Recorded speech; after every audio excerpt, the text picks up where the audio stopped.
রাত গভীর, একটা পুরনো শ্মশান, চারিদিক নিঝুম। শুধু দূরে কোত্থেকে একটা প্যাঁচার ডাক শোনা যাচ্ছে। শ্মশানের মাঝে জ্বলন্ত কুণ্ডের আলোয় একটা লম্বা ছায়া দেখা গেল। ছায়াটা যেন নাচছে, আর তার সাথে তাল মিলিয়ে ভেসে আসছে একটা অশরীরী গান। ওই গানটা শুনে গ্রামের একজন বৃদ্ধ শ্মশানের দিকে গেল।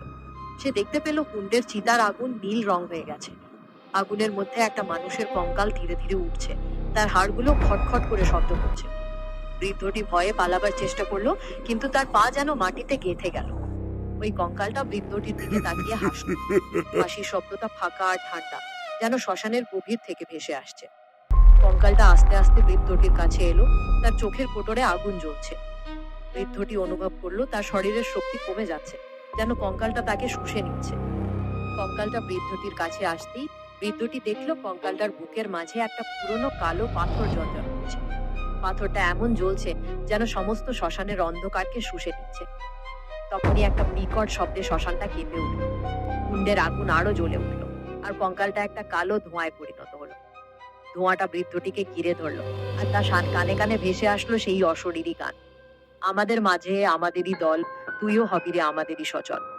ছায়া মূর্তিটা তাকে ঘিরে ধরতেই বৃদ্ধটি দেখতে পেল পাথরের গায়ে ছোট ছোট অক্ষর লেখা, ঠিক যেন মন্ত্রের মতো। বৃদ্ধটি নিজের অজান্তেই সেই অক্ষরগুলো পড়তে লাগলো। মন্ত্রটা পড়ার সাথে সাথে পাথরটা আরো জ্বলে উঠল, আর ধোঁয়াটা একটা জ্যোতির্ময় পুরুষে পরিণত হলো। সেই জ্যোতির্ময় পুরুষটি বলল, তুই আমাকে মুক্ত করেছিস। এই পাথরটা ছিল একটা অশুভ শক্তির কারাগার।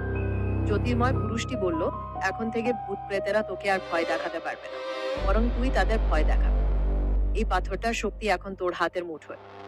বৃদ্ধটি দেখলো তার হাতের তালুতে একটা ছোট সোনার দাগ পড়ে গেল। সেই দাগটা জলজল করতে লাগলো।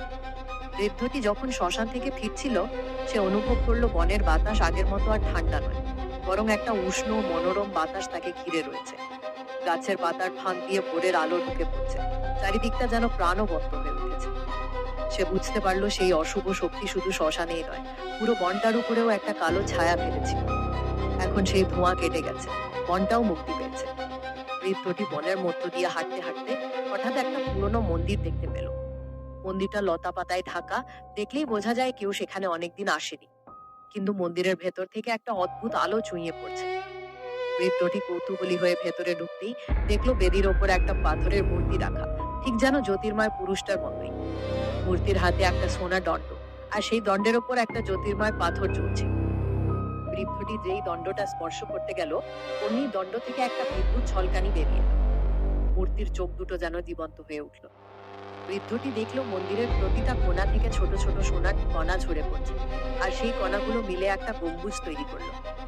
সেই গম্বুজের ভেতর থেকে একটা শান্ত মধুর স্বর ভেসে আসলো, এই দণ্ডটাই হলো শান্তি আর শক্তির প্রতীক। তুই কি চাস এটাকে ধারণ করতে? বৃদ্ধটি যেই দণ্ডটা স্পর্শ করলো, অমনি তার শরীর জুড়ে একটা ঠান্ডা স্রোত বয়ে গেল। সে দেখলো সোনার দাগটা একটা জ্যোতির্ময় পদ্ম ফুলে পরিণত হয়েছে।